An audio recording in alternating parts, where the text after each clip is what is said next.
So yun guys, nagpa-brave na ako. For the solo gala ako ngayon dahil pagod na ang aking mga kasama. Pagod na daw sila. Yung last day namin sa Boracay. So 12 PM mag-check out na kami. Sulitin ko na lang ang gala. So guys, nag-artila na lang ako ng tricycle. Ay, hindi pala ito tricycle. E-tribe pala ito guys. Nag-artila ako. So dalawang lugar yung pupuntahan ko. So 2 hours lang ang pagbitan. Ang palibot ko dito sa tour na to.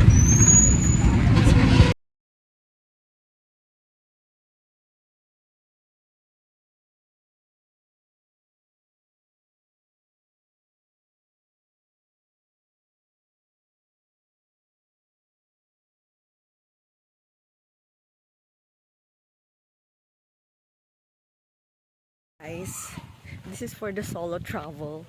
Andito ako ngayon sa New Coast dahil pagod ang aking mga tropa. Ako na lang mag-isa. Dahil ito ang me time for me. 9? So siya po, si kuya po magpipicture sa akin. Mamaya na, doon na muna. Ay, ano ba ito? Bakit yan? Pop-on ka lang, ma'am? Ha? Anong hotel ka dyan lang? Diyan sa Walds, yung mga kasama ko, mga kaibahan ko, nag-auyon senda. Kasi yun naman. Ako taga Mabilo. Sa Kalibo. Tapos, mga ka-work ko, sinama ko sila dito. 3 araw na kami dito. Nag-high tide din to, kuya.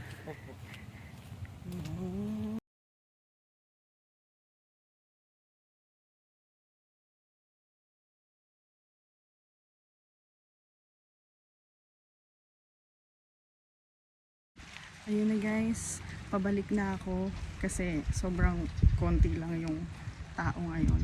Ngayon magpapabideo na ako kay kuya. Yeah. Sobrang peaceful pala dito. Mga bato-bato. Nice.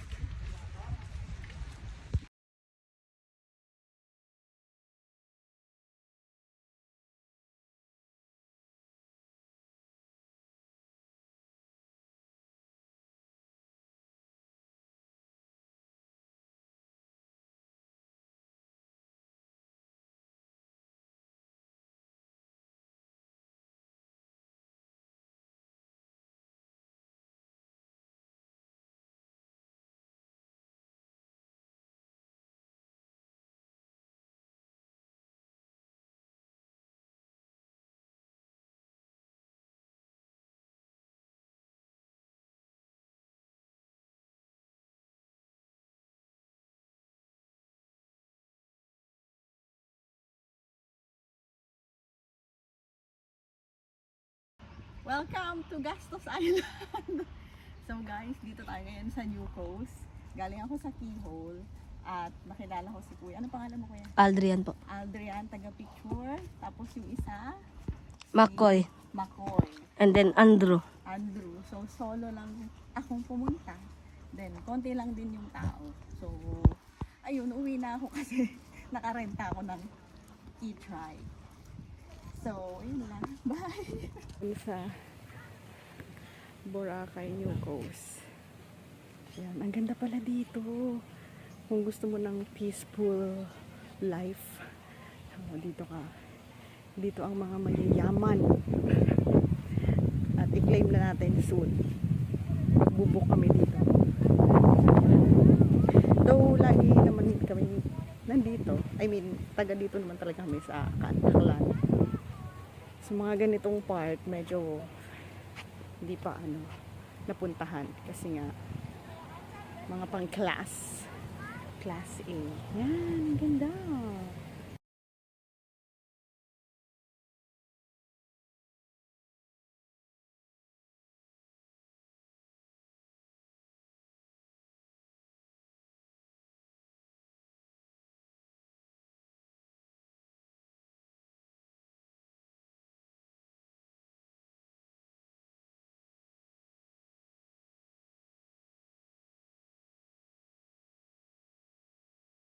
Yan, nandito na ako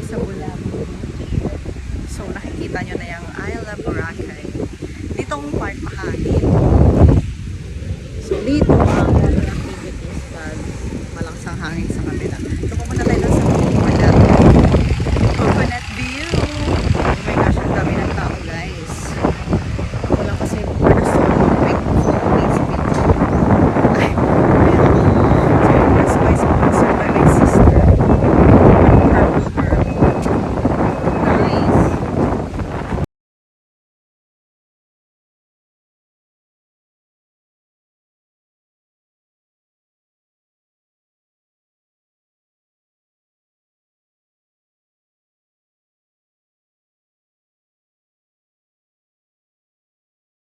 Ayun. Number 8. So, meron pala ditong number. Number 14 ako. Ayan. Eight. So nice siya kasi 8.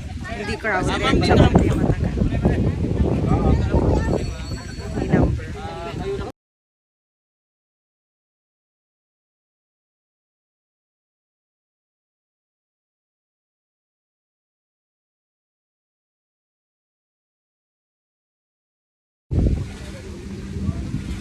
So, nandito tayo ngayon sa Bulabog Beach. Dito naman sa Bulabog Beach. Ano siya guys? Sunrise naman daw ang sikat dito. Kaso nga lang, hindi ko na naabutan kanina yung sunrise. Sayang. Ayun. Meron din pala doon coconut sa kabila. Ayun. Magid. Sa kabila. Dalawa palang coconut. Ayan o. Ayan. Itong isa mas mahaba. Hindi ko sure bakit kaiba. Pero try natin punta. Baka may number. Tingnan natin.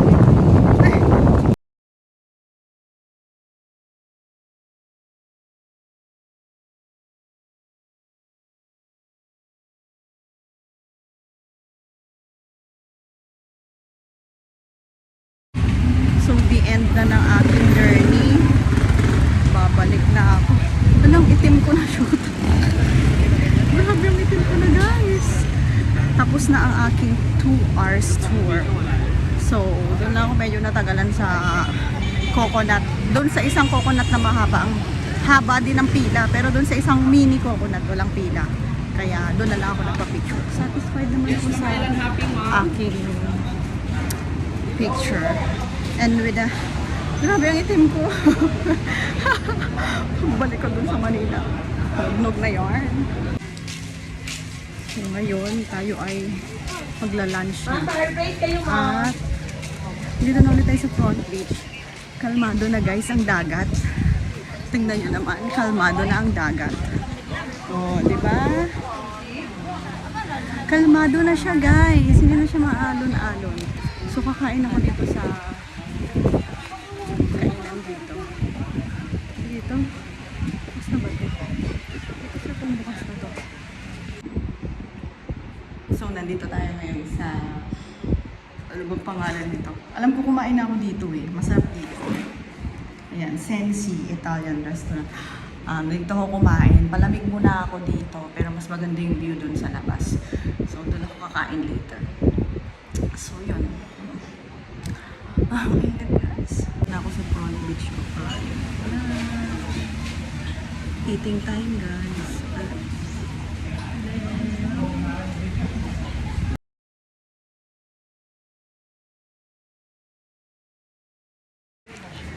So tapos na ako kumain guys. Diyan ako kumain.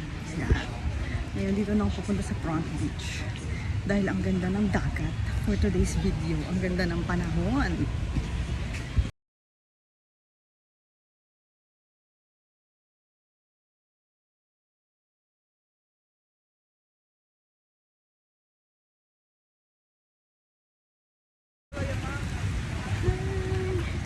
Ang nice naman ang weather ngayon. Oh, look. Sobrang blue ng dagat.